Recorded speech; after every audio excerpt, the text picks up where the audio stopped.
Si c'était les femmes d'aujourd'hui, peut-être quelques-unes, les meilleures qui sont ici, là, elles ne feront jamais ça.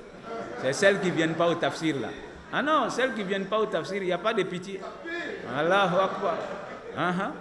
Ouais, quand une femme vient au tafsir, il y a l'imam. Voilà, nous, bébé ou tché ou soutrali. Voilà, nous, nani. Ah non, nous, c'est nenina. Ou dakafri, ou péché neni kaburuja. Voilà. Mais notre mère, wallahi, elle va dire non. Et comme Dieu a dit, je reste calme et j'attends Dieu.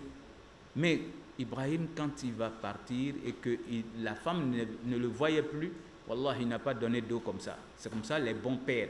C'est comme ça les hommes responsables. On t'a donné cette femme-là. Dieu même veut voir comment tu vas veiller sur les biens de la femme, leur nourriture, leur bien-être. Un père doit en être soucieux.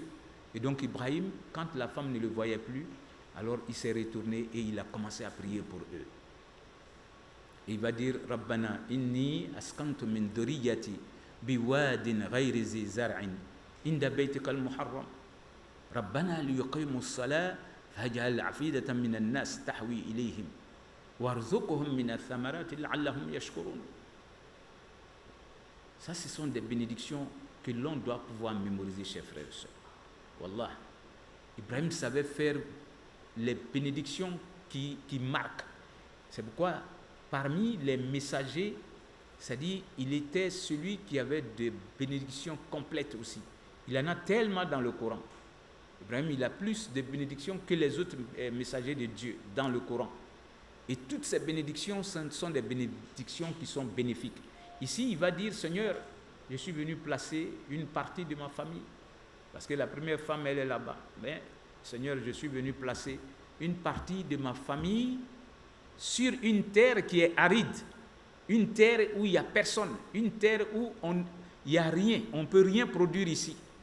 Quand tu arrives à la Mecque, qu'Allah fasse qu'on voit tous la Mecque, quand tu vois cette ville-là, et tu vois que les gens vivent là-bas, Wallahi, c'est là que tu ne vas pas t'amuser avec les bénédictions. Wallahi, c'est la bénédiction qui a fait qu'on peut vivre là-bas, sinon c'est une ville montagneuse. C'est-à-dire, lorsque nous encore on était étudiants, il n'y avait pas assez de routes. C'est après, quand ils ont découvert qu'on pouvait faire des tunnels, qu'il y a eu beaucoup de routes maintenant à la Mecque. Voilà. Comme ils ont l'argent, ils ont pu faire des tunnels pour relier les quartiers. Sinon, il y avait au moins 3 ou 4 rues seulement à la Mecque. Et ce n'était pas facile. C'est-à-dire que c'était très difficile de se déplacer à la Mecque. Mais de nos jours, alhamdulillah. Donc on revient pour dire, il va dire, Seigneur, j'ai placé ma famille, une partie de ma famille ici sur cette terre aride. Seigneur, je te demande pour qu'ils puissent adorer, pour qu'ils puissent faire la prière. Je les ai placés près de ta maison sacrée ici. Seigneur, il faut qu'ils fassent la prière. Donc le père doit être soucieux de la prière de sa femme, de la prière de ses enfants, parce que tu en es responsable devant Dieu. Le jour de la résurrection, Allah va te poser des questions sur la prière de ta femme, sur la prière de tes enfants. Donc tu dois être quelqu'un qui veille sur leurs prières. Et voilà Ibrahim qui dépose la famille et qui demande à Dieu, Seigneur, je les ai déposés près de ta maison ici, pour qu'ils puissent accomplir la prière. Donc il va continuer en disant, Seigneur, fasse que des gens vont aimer ici. Donc fasse que le cœur de certaines personnes vont aimer cette terre où je suis venu les déposer.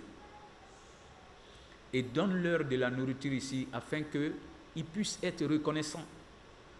Wallahi, Dieu, il est tellement merveilleux. Voilà que la femme, comme elle a été une bonne épouse, son mari qui se cache et qui est en train de prier pour elle. Qu'est-ce qu'on retire ici comme leçon?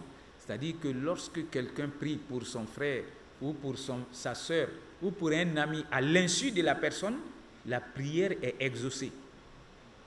Ni ka duwawu ke mɔgɔ ye ka sɔrɔ a ɲa tɛ gbɛ la, Ala bɛ duwawu ni jaabi. Ala bɛ duwawu jaabi parce que a ma kɛ a tigi ɲa kosɔn tuguni, a kɛra ile ni Ala yɛrɛ le cɛ.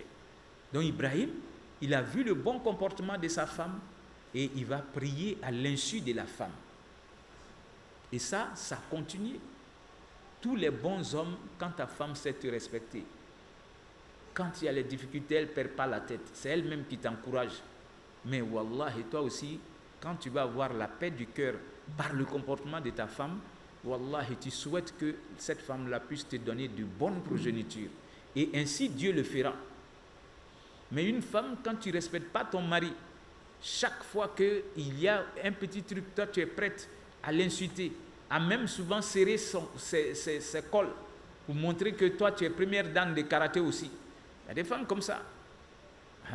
Souvent, l'homme, il garde son sang-froid et il te laisse. Parce que si vous battez, peut-être que c'est à lui qu'on va en vouloir. On va dire, mais c'est toi l'homme. Donc, il ne peut pas se battre. Il te laisse l'insulter. Il te laisse l'empêcher même de sortir et tout. Mais ça peut avoir une répercussion sur tes enfants. Voilà.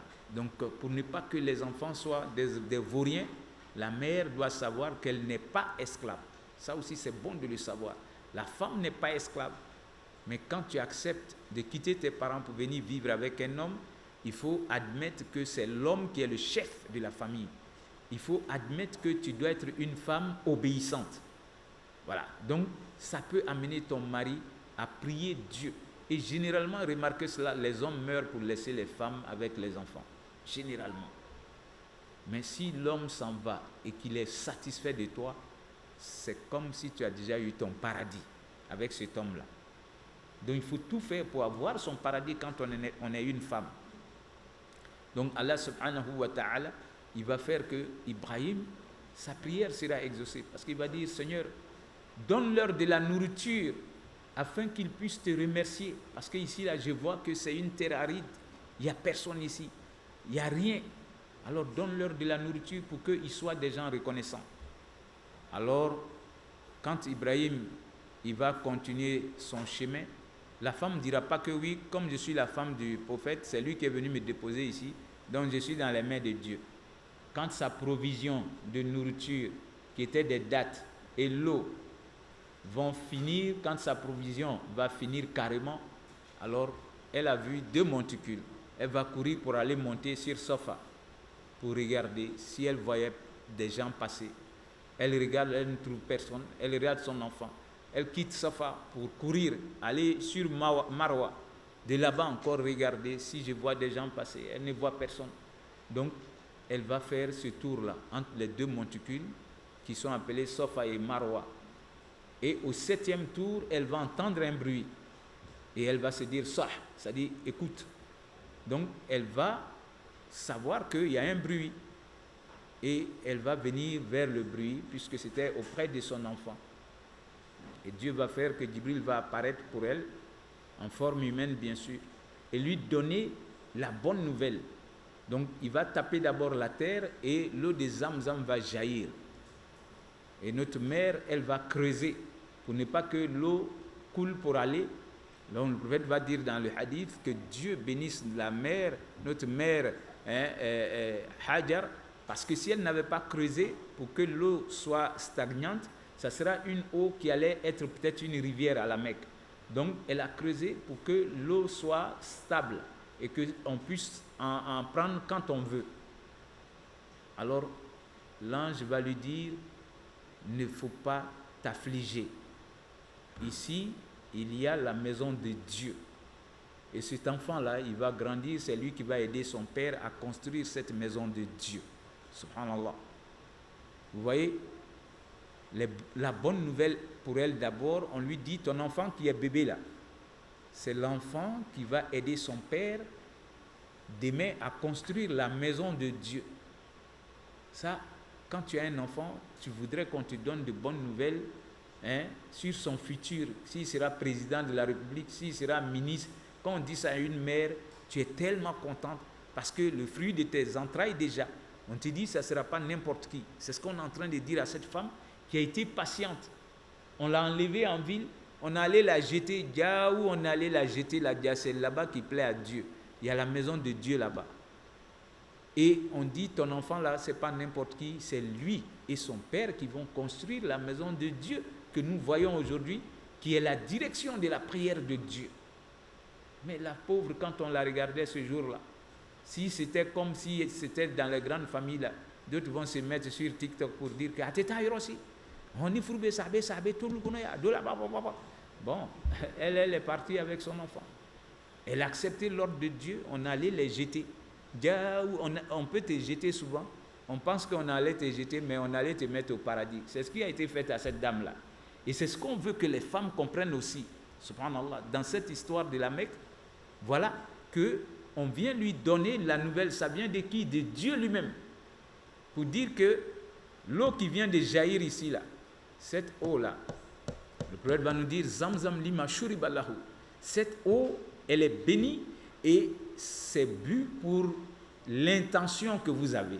Donc ça peut être bu pour être rassasié si on a faim. Ça peut être bu pour être soigné d'une maladie.